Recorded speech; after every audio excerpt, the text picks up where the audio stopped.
Vortex, Scene 1D, take 1, Mark. Terror Vortex is a neo-noir psychological horror. It's a film I wanted to make. Started making it just with two of my buddies, Jesse Head and Tyler Wittenberg. Got the camera out and said, let's do some kind of like detective movie. And I know I want to do something just weird and crazy, unexplainable things that happen in the film. I just wanted to make it a weird movie.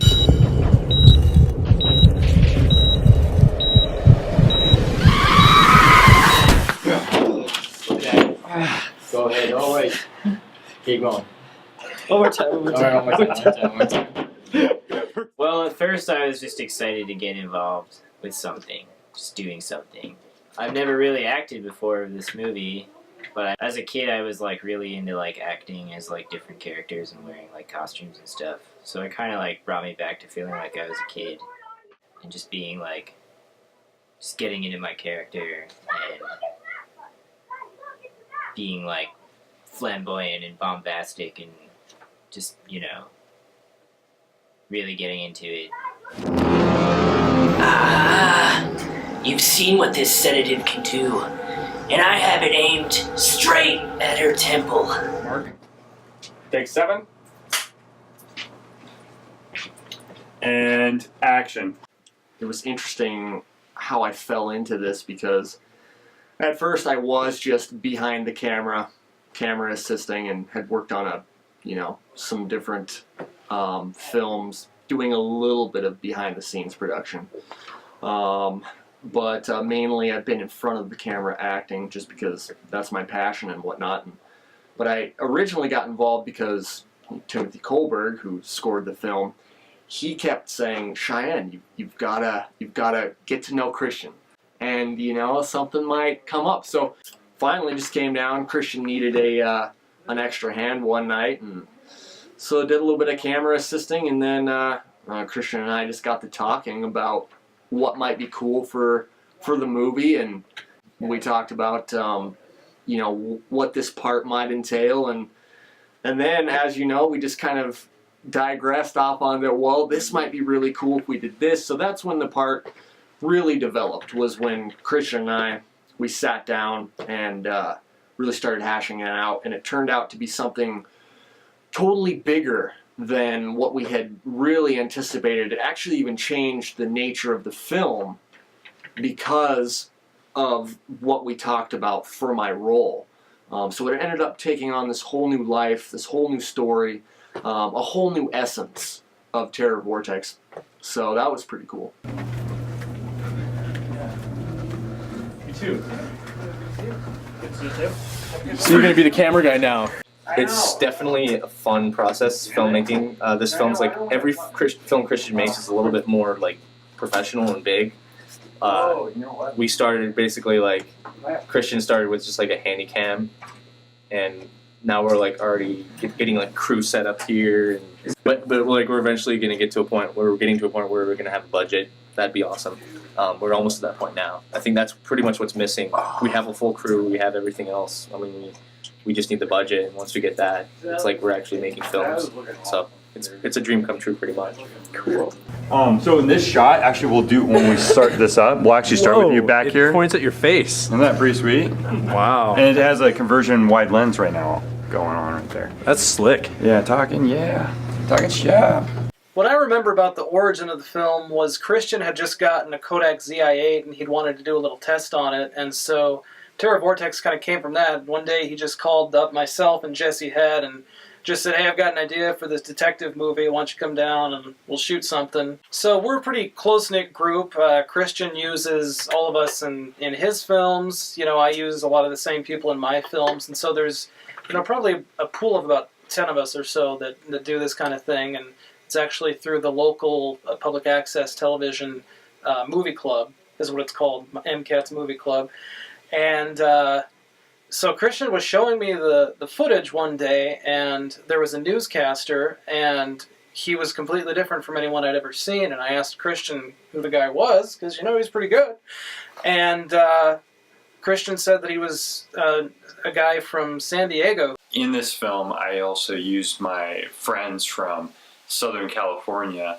Sean C. Phillips, he contacted me on by email saying that he would love to do a part. I said, I don't have any money to fly you up here to Montana. That's where I'm shooting it. Well, he emailed me back and said, great. Is there something like a news reporter or something where I can film it myself and send it to you? And then you can just cut it in. And I was all, yeah, I can do that. So we did that. I had him do this news reporter part. I was like, wait, if I'm doing this, if this is going to happen with Sean, I should ask my brother and my friend Trevor if they want parts, and sent it up to me on the internet. And then I edited them, put them in the film, and then that's how I was able to have my friends from California be in this film that I made up here up in Montana. Well, I've known Trevor for a bit now, and we've done some short films of our own. And he contacted me and said that his close friend from out of town was like, hey, I want you guys to be in my movie, but I can't fly you guys out. So here's a scene, and if you guys can shoot it yourself, that'd be great. And I was down. I was completely down to do that. And I went to Trevor's place, and I mean, that was a lot of fun. I've actually known Christian Ackerman, the director, since we were wee lads. We used to make pictures together with his little. He had like a KB toy store black and white video camera, and we used to make movies on that. We made quite a few zombie movies, of course. Led to another, and here Christian is making major motion pictures. I mean, it's awesome to be able to work on these big movies with him, and to be able to have him think of us from far away was quite the honor. So yeah, it's an awesome idea. I wouldn't be surprised if other filmmakers start doing the same thing. In Lower Manhattan, more bodies have been found during an ongoing investigation by the New York Police Department. Officials say that the bodies found may be all linked to one crime. We got a Caucasian female, late 20s. She has markings on her left and right temple.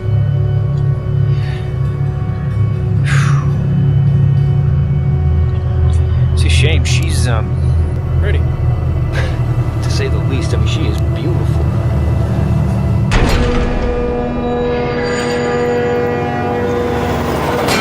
I just showed up and I asked if I wanted to get involved with Christian Ackerman's film, and he said, yeah, sure, I have a part for you. And he gave it to me, and I played that part as best as I could, give 100%. My whole part in the movie was all just one day, just basically one day, not even a day, probably like a fourth of a day, maybe like 3 hours of actual work that I made into this movie at all. First day, they just had me open the door, look around the corner, look creepy. I went inside their the wine cellar, as we call it, or storage room at the facilities here at MCAT, and we shot it. We got it messed up. It didn't take too much to mess that room up because there's a lot of stuff in there. But yeah, I did that. I did my final, like, my dead scene, when he shot me and I fell to the ground. But he still needed me to be part of the movie, so I was like, oh, so I'll be throughout the whole movie, which I was. And they put me in front of a green screen, and he pretty much put me anywhere. He can put me in a Pampers commercial for all he cares. But once he put me in front of a green screen, he can put me wherever he wanted to. And definitely the chroma wall, green wall that we have here worked great. I know, this is so funny. Okay, these are just like pickup inserts. So they punch you in the stomach. How about that? I'm gonna go like punch you like this, and then you just come with this and hit me this way. Okay, here we go.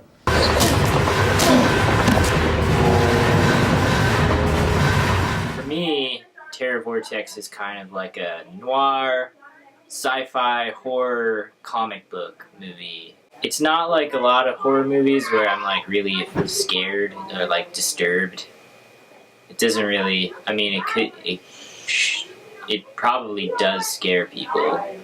Like my sister is afraid to watch it. So, but to me it's not really super scary. My girlfriend said it was like Christian Ackerman is telling a ghost story.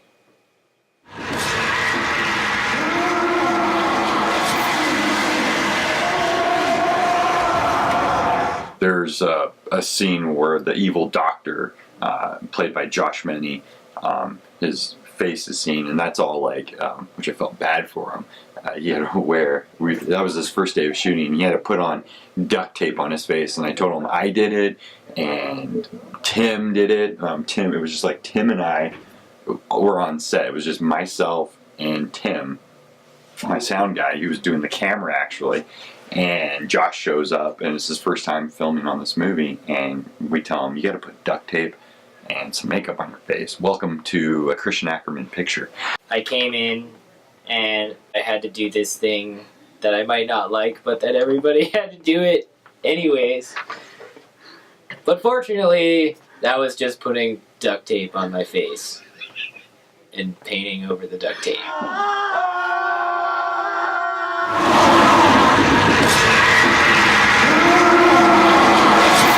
There's another part where Kevin Black is having a nightmare and he sees Sergeant Matthews yelling at him, and Sergeant Matthews grabs his face and tears it off. And I did that partial CGI and puppet and myself doubling as him, as Sergeant Matthews, or as the actor Jesse Head, wearing a mask completely over my face, a completely covered mask, wearing the hat and everything, and kind of pre-scored rip marks in the mask, and covered it, and then painted my face to look like a skull, and then put a bunch of fake blood, which was basically chocolate syrup, and I think I used chocolate syrup and then some like makeup, like lipstick or something shiny and red, and then I used some black paint, grease paint. So it was like chocolate syrup, so it was all wet. I might have used jelly. Sometimes I use just jam for peanut butter and jelly sandwiches. So I used that. I put it out on my face underneath the mask, and then on action I just tore the thing off. And that's how I did that scene. And that's what I like about these low-end, low-budget movies, is the collaboration and the people that show up on the film and to work and to, I don't even know what you want to call it, work, more play. You get to play and pretend and then help out and stuff. These people are showing up on their own time and they're not getting paid. They're just excited to play and hang out and to create and to make something that they're proud of. And so that's why on this level of filmmaking, I think is very unique, and it's something to cherish and something in a good way to take advantage of. And so that's why I like making films at this level. And it's just a great experience, and I love it. And the people you get to meet and the people that help out, you continue to keep those relationships going, and you end up working on their projects or their things, and you help them out, and then you just keep going and working on the next project and the next project. And so that's what we do, and that's why I love this this level of B-movie or independent filmmaking. I love it. All right, actors ready now. Yeah, I think it's good. I'm sorry, I'm being mean. I'm being a mean director. I'm more urgent this time. Oh, okay. I'm more like. Oh, okay, worried. Yeah, that's And fine. then, I want to yeah. see this. I want to see how this plays out. Let's see how it goes. All right. I'm gonna get out of the way. Go ahead and mark it if we're rolling. Sounds rolling? Rolling. Scene, doctor's office. Take 3. Alrighty. That's Cheyenne right there on slate. No, sorry. Okay. And action. No, I'm liking it actually. It's really fun to work with people who just really enjoy doing this stuff. Not necessarily for any purpose other than fun. And there is a purpose beyond fun, and that's cool too. It's just this, what I'm noticing is this crew enjoys being around each other, and it's pretty comfortable, and it's not, I don't feel self-conscious with the crew, and I think that's really important.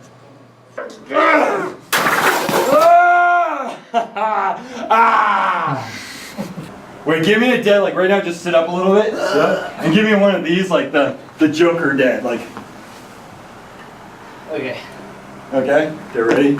Do like a zoom on. Okay, go ahead. Go close up on him so you can't see the camera guy. Go. Wait, Oh, sorry. Action. You know what? I'm gonna give you a little makeup. We're gonna make it look like you got charred. I don't don't know, just making movies is fun. Like, fiction movies is a lot of fun because you're making a world and you can, I don't know, like, I liked working with other people, working in the team, sort of talking about things, maybe creating, like, extra stuff that wasn't originally thought of. Luke's just directing him so you can get some inserts, so get what you can, and then you could direct us if you need to get some shots. Okay. Okay. All right. Then fall into it. Look at it. Go ahead. All right. Keep going. One more time. One more time. Because I make films myself, and I always do an outline. I always do a script. I mean, there might be some ad-libbing, you know, because I mostly do comedy. But I always have a script to go by, and Christian just kind of making it up as he goes, just, you know, like a little kid playing with Legos almost, and just putting pieces together, seeing what happens. I just thought that was great, just because it turned into something completely different. You start out with this detective movie, and then it becomes a science fiction horror movie. And because of that, too, he also kind of had me write in a little bit of dialogue where Dr. Kaufman is talking about all the technobabble. Every brain emits a type of signal, like blood types. What is being transferred? What makes you, you, is the non-corporeal personality matrix. It was just a bunch of bull, but I just kind of pulled together a bunch of words. That's what they do in science fiction anyway. But so because of that, Christian was kind enough to give me a writing credit in it, so I'm very grateful for that.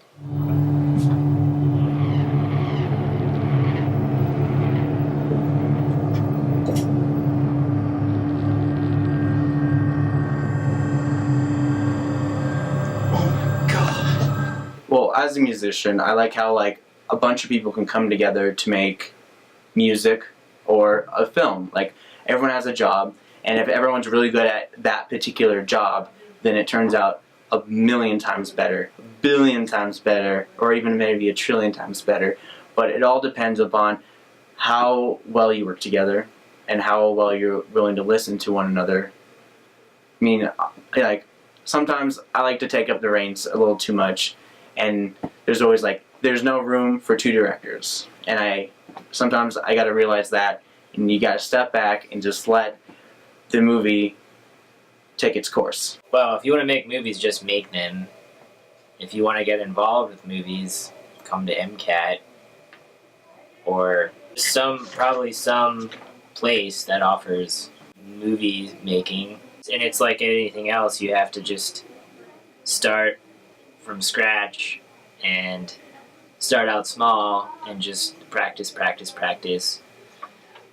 and just stay positive and just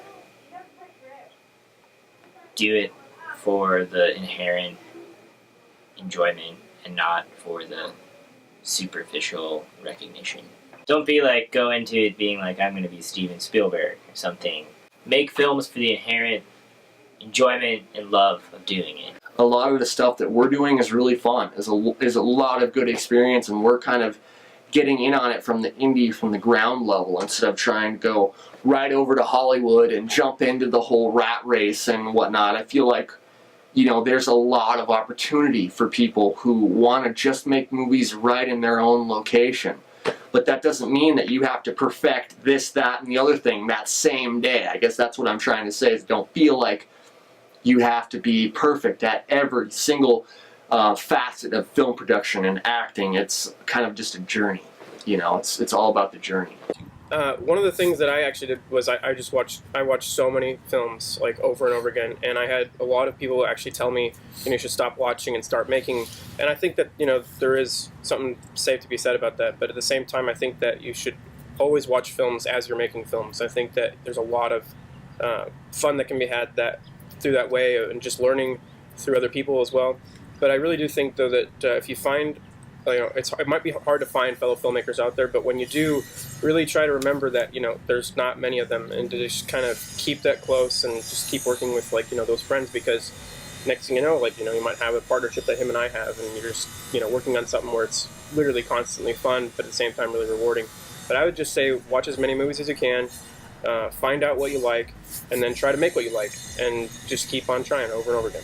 Yeah, and that's the advice that I've always been told by the directors I used to work with. Was once I started making movies, was just keep on making movies, don't stop. And it really doesn't take much now with the digital age. Pick up a camera, write a script, and start directing some actors or directing your brothers and sisters, and get a little lighting kit, and just start splashing around and playing with different compositions and just discovering your style. It takes a while to start making stuff that you're actually kind of proud of, but it's still really rewarding, and it doesn't take much effort. Like I said, anybody can pick up a camera and do it, but not everybody can tell a good story. So get a camera and some actors and tell a story. If you're starting out, if this is your first film, you know, a lot of people will like to pretend they're in Hollywood, but they're not. So you're not going to find Brad Pitt, you know, you're not going to cast Simon Pegg or somebody like that. So you might get all these people who say they're actors, but the most reliable people that you're going to find are your friends.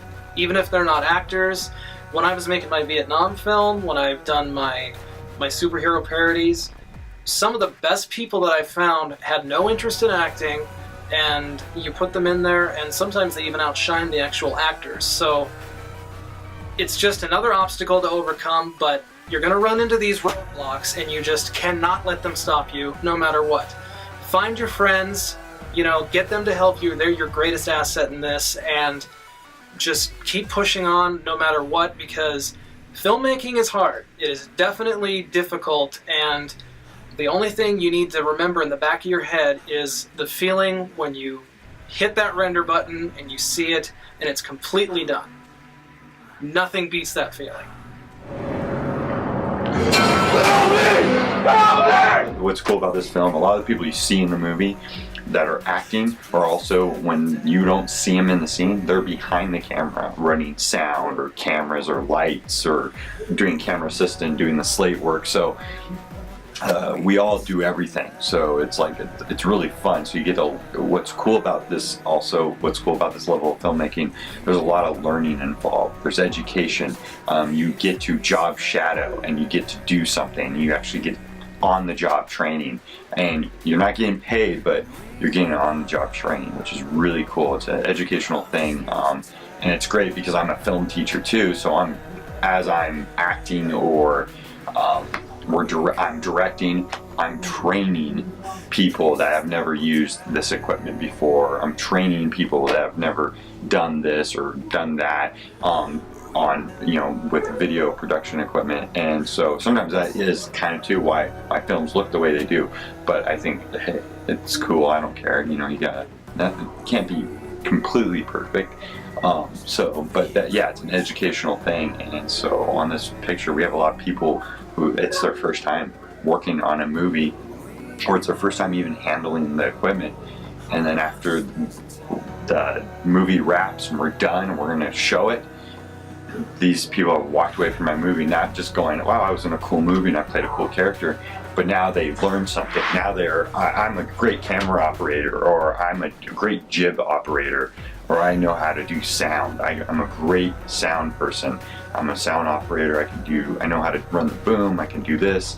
I am a great lighting person. I'm a great script supervisor, camera assistant. I'm all this stuff. I can do this, that, and this, and you just add it to your resume. Pop, pop, pop, pop, pop.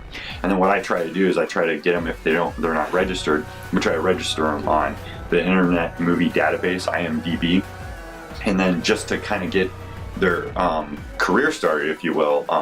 So when you're done with working on a Fast Coast Productions picture, or my friends say a Christian Ackerman film, they always call it a Christian Ackerman film, you will walk away with something to add to your resume, definitely. And I'm happy with that because that's awesome. And it's really sweet to be able to help out my friends and people that come and help out.